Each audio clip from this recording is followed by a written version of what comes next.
talk about the insanity of addiction. June 2006. The NBA team, the Dallas Mavericks, is going to the championship series for the very first time. My brother owns the team, so I'm a big fan.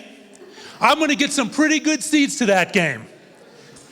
I also had the opportunity to get a couple tickets for friends. So I do. Do you think I gave them to my friends? I didn't.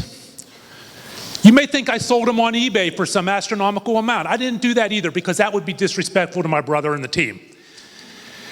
I took those 2 tickets and traded them to my drug dealer for $1,000 in cocaine. That wasn't disrespectful, but selling them on eBay would be disrespectful. The mind of an addict. My drug dealer shows up at the door with my drugs. He delivers. I have them in this big Scarface pile on my desk, and I'm looking at it. What am I going to do with all this? I have to hide it. I leave the house. I go to Home Depot. I buy all these electrical outlets and a drill. I come back home. I go to every closet in my house and I drill a fake electrical outlet. And I cut up all the cocaine and I put it behind all these electrical outlets in all these areas of my home. Like the DEA and the drug dogs never thought of that one, right? I keep a little bit for myself. I, of course, do some. Drugs had long stopped making me feel good. The biology of an addict. I panicked. What did I just do?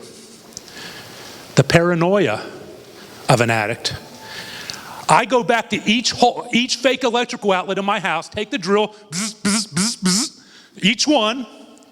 I put it all back in my Scarface pile, put it in a giant gallon baggie, Ziploc, go up to my bathroom, drop to my knees as I had done so many times, praying for someone or something to take away my pain and my addiction. And I flushed it all down the toilet.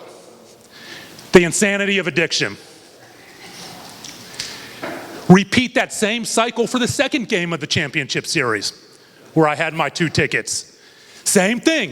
Bzz, bzz, bzz, bzz, and all the electrical outlets. Same Scarface pile. A new baggie, flushed it down the toilet. They say when Dallas flushes, it goes to Houston, so someone in Houston got really high that night.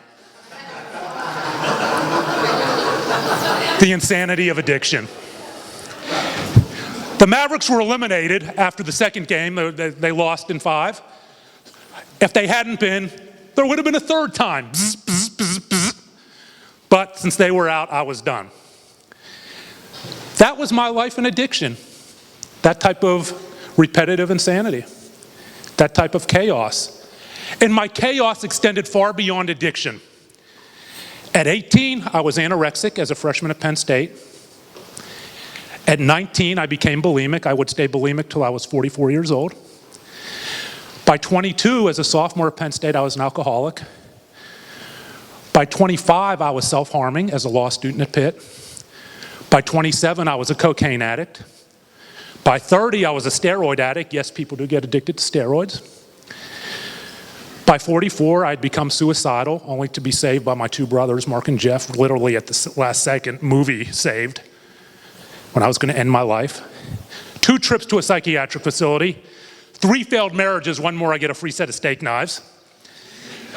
And finally, after a 2+ day drug and alcohol-induced blackout, April 7th, 2007, going into recovery, taking that first step in my recovery journey.